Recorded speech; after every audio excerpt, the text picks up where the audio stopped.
వరకు కూడా అది ఎంతో కష్టమే అని డాక్టర్స్ అన్నారు అని అన్నారు. అలాగా 7 మాసములు అయిపోయినాయి. దగ్గరగా మరి 7వ మాసము ఆఖరి దినాలు అనమాట. ఇక అంటే కానుపక్కకు దగ్గరగా వచ్చేటువంటి దినాల్లో నొప్పులు పడుతున్నాయని ఫోన్ చేశారు. ఫోన్ చేస్తే ప్రార్థన చేశాను. మరి తీసుకెళ్ళండి హాస్పిటల్కి, దేవుడే సహాయం చేస్తాడని ప్రార్థన చేస్తూ ఇక వాళ్ళకి బలపరిచి పంపించినాను. వాళ్ళు కూడా వెళ్ళారు. వెళ్ళిన తర్వాత ఇక అన్నయ్య ఫోన్ చేస్తున్నాడు. ఒకటే టెన్షన్ అనమాట.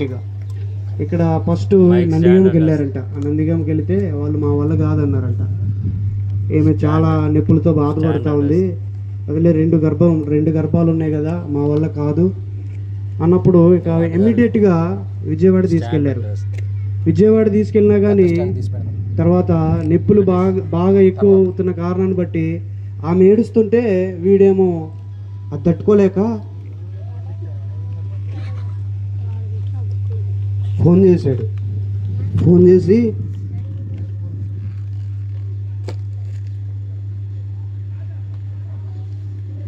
నా వల్ల కావట్లేదురా అమ్మాయి,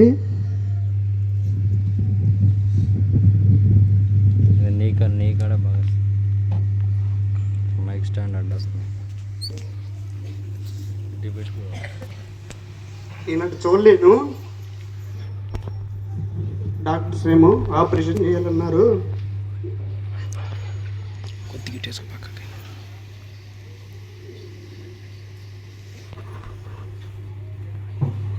అని చెప్పాడనమాట. నేను చెప్పాను, ప్రార్థన చేసిన, నువ్వేం భయపడు, మాకు దేవుడు సహాయం చేస్తాడు అని చెప్పి ప్రార్థన చేసుకుంటే దేవుడు మాట జ్ఞాపకం చేశాడు. కీర్తన 121:6, ఇది ఆగబోకలేదు, యెహోవా నిన్ను కాపాడుతాడు, ఆయన నీ కుడి పక్కకు నేడుగా ఉంటాడు, నీకు తోడై ఉంటాడనే మాట జ్ఞాపకం చేస్తే ఆ మాట చెప్పా. దేవుడు ఈ మాటతో నాతో మాట్లాడాడు, నువ్వేం భయపడు, మాకు దేవుడు సాయం చేస్తాడని చెప్పా. తర్వాత ఇక డాక్టర్స్ పిలిచారంట. పిలిచి నువ్వు సైన్ పెట్టించుకునేటప్పుడు ఇక మా వల్ల అయితే కాదు, మేమైతే ఆపరేషన్ చేస్తాము, ఇక బ్రతుకుతారో లేదో. ఒక బాబు అయితే బాగానే ఉన్నాడు, ఒక బాబు బరువు తక్కువగా ఉన్నాడు, మరి అక్షరాలు చూసిన రీతిగా మరి ఆ బాబు విషయం అయితే మేమేం చెప్పలేము అని చెప్పేసి అన్నారు అని చెప్పారు నాకు. ఆ తర్వాత ఇక వాళ్ళే ఎలాగెలాగా మీరే చేయండి అని చెప్పేసి అన్నయ్య అడగటము, ఆ తర్వాత ఆపరేషన్ చేయటము. దేవుని కృపను బట్టి ఇద్దరు కూడా మరి చిన్న బాబు కొంచెము మరి బాగానే ఉన్నప్పటికీ పెద్ద బాబు విషయము కొంచెము బరువు తక్కువగా పుడుతూ వచ్చాడు. పుట్టినప్పుడు కూడా మళ్ళీ ఇంకా చాలా కష్టమే, ఇంకా ఆయన ఊపిరి తీర్చుకునేది చాలా కష్టంగా ఉంది. ఆ విషయంలో కూడా మరి నాకు ఫోన్ చేసి ఇలాగే ఆపరేషన్ అయితే బాగానే జరిగింది, ఇద్దరైతే బాగానే ఉన్నారు, అయితే పెద్ద ఆయన కొంచెం ఊపిరి తీర్చుకోవడానికి కష్టంగా ఉంది అని చెప్పాడు.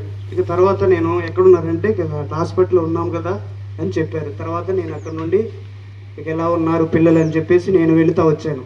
ఇక వచ్చి హాస్పిటల్ దగ్గర చూసి ఇక తర్వాత డాక్టర్తో కూడా మాట్లాడి మరి ఇలా ఉంది కదా డాక్టర్ గారు అని అంటే ఆయన అన్నారు, ఐసీలో పెడదాము దాదాపు ఒక 6 రోజుల వరకు, అప్పుడు పెద్ద ఆయన కొంచెము ఐసీలో ఉంటే బాగుంటాడు, ఆ తర్వాత మరి కొన్ని రోజుల తర్వాత పాలు పట్టించొచ్చని ఆ డాక్టర్ చెప్పాడు. అప్పుడు నాకు కొంచెం ధైర్యం అనిపించింది. ఆ తర్వాత మరి మొదటి 3 దినాలు కూడా చిన్నబాబు పాలు పట్టడానికి ఇచ్చారు కానీ పెద్ద ఆయన చేతికి లేదు. తర్వాత 6 దినాల తర్వాత పెద్ద ఆయన కూడా చేతికి ఇచ్చారు. అలాగా మరి దాదాపు వారం రోజులు ఐసీలో ఉన్నారు. చిన్న ఆయన 3 రోజులు ఉన్నాడు, పెద్ద ఆయన దాదాపు వారం రోజుల పైనే ఉంటా వచ్చాడు. ఆ తర్వాత మరి తల్లి పాలు పట్టించారు. తర్వాత వాళ్ళిద్దరు కూడా ఆరోగ్యంగా ఉన్నారు. అప్పుడు చెప్పాను నేను, దేవుడి ఇట్టి పరిస్థితి నీకు ఎందుకు అనుమతించాడో తెలుస్తుందా, నీకు అర్థమవుతుందా? దేవుడు ఇంకా నువ్వు మారాలని కోరుకుంటున్నాడు, ఇంకా మారట్లేదు, ఇకనైనా కానీ మారని చెప్పా. ప్రార్థన కూడా చేపించినాను. ఆ తర్వాత సరే నేను మారుతానులే, వీళ్ళిద్దరు బాగుంటే అన్నాడు. నా కోరిక ఏంటంటే వాళ్ళిద్దరూ కూడా రక్షించబడాలా, దేవుడిని ఎరగాలని, అది నా కోరిక. కనుక దేవుడు ఆ రీతిగా మరి నా కుటుంబాన్ని జ్ఞాపకం చేసుకుంటూ వచ్చాడు. వాడికి కూడా రక్షణ మరి మారు మనసు పొందేటట్లు దయచేసి మరి అందరూ సేవకులు సంఘము ప్రార్థించవలసిందిగా మనవి చేస్తూ దేవుడు ఈ సాక్ష్యాన్ని దీవించునుగాక. బ్రదర్ యోహాన్ ప్రార్థన. మహాపరిశుద్ధుడు అయిన మా తండ్రి, ప్రేమ కలిగిన మా ప్రభువా, దయా కనికరము కలిగిన యేసయ్యా, నీకే వందనాలు స్తోత్రాలు. నన్ను మమ్మల్ని ప్రేమించినావు, భూమి మీద ఈ దినం కూడా సజీవులుగా ఉంచినావు. మరోసారి ఈ దినములో మా ప్రియ సహోదరుడు ప్రభా మరి సీను ఆయన బట్టి నీ సన్నిధిలో ప్రార్థిస్తున్నాం. వారికి ఇచ్చిన సంతానమును బట్టి నీ సన్నిధిలో ప్రార్థిస్తున్నాం. ఇద్దరు కుమారులను అనుగ్రహించినావు. ఆ కుమారుడు పెద్ద కుమారుడు లక్ష్మణు ప్రభా మరి తన వివాహంలో సహాయపడి ప్రభా మరి తనకు గర్భఫలాన్ని అనుగ్రహించి ఆ గర్భఫలంలో ఉన్న ప్రతి బలహీనతను ప్రభా మరి సరిచేసి ప్రభా మరి ఆ కుమారులను అనుగ్రహించి ఆ కుమారులని ఈ దినం ప్రభా మరి నాయన ఆ బిడ్డలను సజీవులుగా ఉంచి ఈ దినం నీ ముందు ప్రభా నువ్వు చేసిన మేలును సాక్ష్యంగా పంచుకోవడానికి ప్రభా నువ్వు అనుగ్రహించిన నీ ప్రేమ కృతజ్ఞతలు చెల్లిస్తున్న వారు చేయబడిన సాక్ష్యానికి విధేయులుగా నీకు లోబడేవారుగా నేను మయంపరిచేవారుగా ప్రభా బిడ్డలు వారు నీ కొరకు ఉండునట్లు నీ కృప దయచేయండి. సహోదరుడు ఆదామును కూడా మరి నీ పని కొరకు పిలుచుకున్నావు. ఇంకా నీ పనిలో మరి నమ్మకంగా నీ కొరకు ఎదగట నీ పని చేయటానికి ఇంకా యోగ్యుడిగా బలహీనుడు బలపరిచి వాడుకోమని ప్రభా ఈ కుటుంబంలో నువ్వు చేసిన ఈమెయిల్కు హృదయమార కృతజ్ఞతలు చెల్లించుకుంటూ మరి నీ దాసులను కూడా క్షేమకరంగా హెబ్రోను నుంచి తీసుకొచ్చినావు ప్రభా. నీ దాసుల ద్వారా ప్రభా చేయబడే లేఖనాలు బలపరిచి ప్రభా ప్రజలందరూ హృదయాల్లో కార్యం జరిగించి అందరితో మాట్లాడమని ప్రభా యేసుక్రీస్తు నామములో స్తుతించి ప్రార్థిస్తున్నాం తండ్రి, ఆమేన్. దైవ సమాధాన పరిశుద్ధ అందున్నది. దైవ సమాధాన పరిశుద్ధ అందున్నది. పఠించు సోదరా, పరిశీలించు సోదరి, దొరుకునందు నిత్య జీవం. పఠించు సోదరా, పరిశీలించు సోదరి, దొరుకునందు నిత్య జీవం. దైవాశీర్వాద పరిశుద్ధ గ్రంథ అందున్నది. దైవాశీర్వాద పరిశుద్ధ గ్రంథ అందున్నది. పఠించు సోదరా, పరిశీలించు సోదరి, పఠించు సోదరా, పరిశీలించు సోదరి, దొరుకునందు నిత్య జీవం. గుడ్, చాలా సంతోషం. మీ ఊరికి ఇది మూడోసారి మా యాత్ర. మూడోసారి ఈ ఊరు అల్లూరుకి రావడం. మొట్టమొదటిగా మరి బర్నబాస్ వివాహ సందర్భంగా రిసెప్షన్కి వచ్చాం. హెబ్రోన్లో వివాహం అయ్యాయి.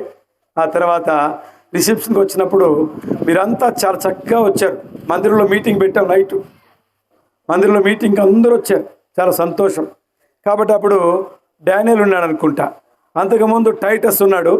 టైటస్ ఉన్న కాలంలో చాలామంది పిల్లలు సేవకు వచ్చారు. కాబట్టి ఈనాడు ఈ ఊరు ఆశీర్వదించబడడానికి కారణం దేవుని సేవలో మరి ఊరి నుంచి పంపబడడం అంటే చాలా గొప్ప సంగతి. ఊరికే ఘనత. దేని ఘనత? ఈ ఊరికే ఘనత. చాలామందికి తెలియదు. మహోన్నతుని సేవ చేయడం అనేది చాలా గొప్ప ధన్యత. ఆ ధన్యత కొరకై ఇక్కడి నుంచి అబ్బాయిలు అమ్మాయిలు కూడా పంపడ్డారు. అమ్మాయిలు కూడా మరి సేవకు వచ్చారు. ఈ ఊరు అల్లుళ్ళు ఒక ఇద్దరు ఉన్నారు. ఇద్దరు ముగ్గురు ఎంతమంది ఉన్నారయ్యా? ఇద్దరేనా? బా పర్వాలేదు. ఒకరేనా? ఆ ముగ్గురా? అమ్మ ముగ్గురు అల్లుళ్ళు అంటే సేవకులు. నడుమ భాస్కములుగా ఉండవాలని నీ ఇంటి ద్వారబంధముల మీదను నీ గౌల మీదను వాటిని ఉరాయవలెను. తర్వాత ఇంకొక చదువుకొని క్లోజ్ చేద్దాం. యెషయా గ్రంథం 44వ అధ్యాయం. Isaiah chapter 44. యెషయా గ్రంథం 44వ అధ్యాయం. యెషయా గ్రంథం 44వ అధ్యాయం మొదటి 3 చదువుకుందామండి. మొదటి 3 వచనాలు. ఆయనను నా సేవకుడకు యాకోబు, నేను ఏర్పరచుకున్న ఇశ్రాయేలు వినుము. నిన్ను సృష్టించి గర్భంలో నిన్ను నిర్మించి నీకు సహాయం చేయవాడైన యెహోవా ఇలాగ సెలవిచ్చున్నాడు. నా సేవకుడికి యాకోబు, నేను ఏర్పరచుకున్న యెషూరును భయపడకము. నేను తప్పిగల వారి మీద నీళ్లను, ఎండిన భూమి మీద ప్రవాహజలను కుమ్మరించెదను. నీ సంతతి మీద నా ఆత్మను కుమ్మరించెదను. నీకు పుట్టిన వారిని నేను ఆశీర్వదించెదను. చాలు. దేవుడి వాక్యమాను మన కొరకు దీవించి చిన్న ప్రార్థన చేసుకుందాం. ప్రేమగల తండ్రి, పరిశుద్ధమైన దేవా, మరి ఈ సమయంలో మా తండ్రి మరి సహోదరుడు శ్రీనివాస్ అన్నట్లాగే అక్క బట్టి స్తోత్రం చెల్లిస్తూ ఉన్నాం. వాళ్ళ కుమారుడు, పెద్ద కుమారుడు ప్రభా లక్ష్మణ్ రూపాన్ని బట్టి స్తోత్రాలు, కోడలు మనం ప్రేమించిన ఇద్దరు బిడ్డలను బట్టి స్తోత్రం చెల్లిస్తున్నాం. కుమారులను బట్టి, కుమారులు యెహోవాను గురించి స్వాస్థ్యంగా మీరు అనుగ్రహించారు, అందుని బట్టి మీకు స్తోత్రం చెల్లిస్తూ ఉంటున్నాం. అలాగే కుమారుడు మా ప్రభు, చిన్న కుమారుడు ప్రభు ఆదామును బట్టి స్తోత్రాలు. ఈ ఇంట్లో నుంచి ఆదామును సేవకుడికి పిలుచుకొని మా ప్రభు కుటుంబాన్ని మీరు ఆశీర్వదించి మొదలుపెట్టేందుకు మీకు స్తోత్రం చెల్లిస్తున్నాం. మీరే కనికరించి జ్ఞాపకం చేసుకుని మీరే దీవించండి. మేలు కొరకే కనికరించి ఆశీర్వదించుకోచుంటున్నాం. మా ప్రభు అన్ని జనుల మధ్యలో మా ప్రభానికి సాక్షులుగా నీకు మా ప్రభా నమ్మకమైన వారుగా నేను గణపరచవారు, నువ్వు గణపరిచి దేవుడుగా ఉన్నారు కనుక మీరే గణపరిచి మేలు కొరకే జ్ఞాపకం చేసుకోమని చిన్న సమయం కొరకు స్తోత్రం చెల్లిస్తూ చదవని లేఖనాల ద్వారా నాతో మాతో మాట్లాడుతున్నాండి. విశేషంగా తల్లిదండ్రులుగా పిల్లల్ని ఎలా పెంచాలనో, అలాగే తండ్రి మరి ప్రతి కుటుంబంలో పిల్లలు ఏ విధంగా ఎదగాల చివరి దినాల్లో అపవాది భయంకరంగా అనేక పిల్లల్ని పాడు చేస్తూ ఉంది. యవనస్తులను పాడు చేయడం కాదు కానీ చిన్న పిల్లల్ని పాడు చేస్తూ ఉంది. ఇలాంటి చిన్న పిల్లలు కూడా మరి కబంధాస్తాలు పట్టేసుకోబోతూ ఉంది. అయితే వారి చేతిలో పడకుండా బిడ్డలను భద్రపరచుట్లుగా ఏ విధంగా మా పిల్లల్ని పెంచుకోవాలనో మా ప్రభావ మీ లేఖనాల ద్వారా మీరే మాట్లాడుతురండి. మీ స్వరం నింపింపజేసి మాయం పొందమని యేసుక్రీస్తు స్తుతించి ప్రార్థించి అడిగి పెట్టుకుంటున్నాం తండ్రి. ఆమేన్. ప్రియమైన దేవుని పిల్లలారా, మనం చదువుకున్న భాగంలో మనం గమనిస్తే మరి గర్భఫలము యెహోవా ఇచ్చు మరి బహుమానం. అయితే కుమారులు యెహోవా అనుగ్రహించు స్వాస్థ్యం. స్వాస్థ్యం చిన్న సంగతి కాదు. గర్భఫలం దేవుడిచ్చిన బహుమానమే. అది బహుమానం. అది అమ్మాయి కావచ్చు, అబ్బాయి కావచ్చు. అందుకే చెప్పరు.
కొరకై మీరు వారి జీవితాల్లో చేసిన మేలన్నీ బట్టి తలపోసుకుంటుండగా మీకు స్తోత్రాలు తండ్రి, మీకు వందనాలు. ఆధ్వర్యం వారి జీవితాల్లో కూడా ఉన్నట్టు సాయం చేయండి.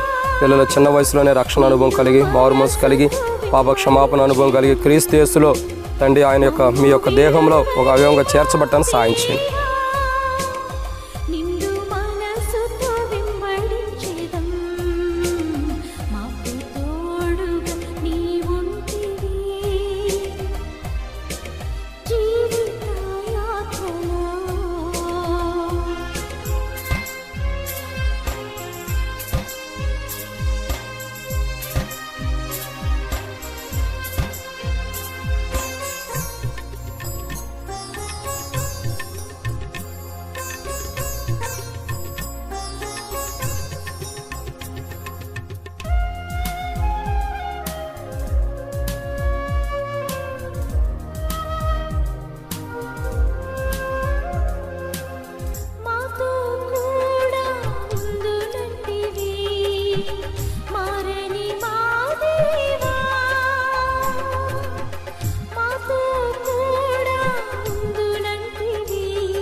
విజయమిచ్చితివే యెహోవా నిస్సిగా మాకుండి విజయమిచ్చితివే మమ్ము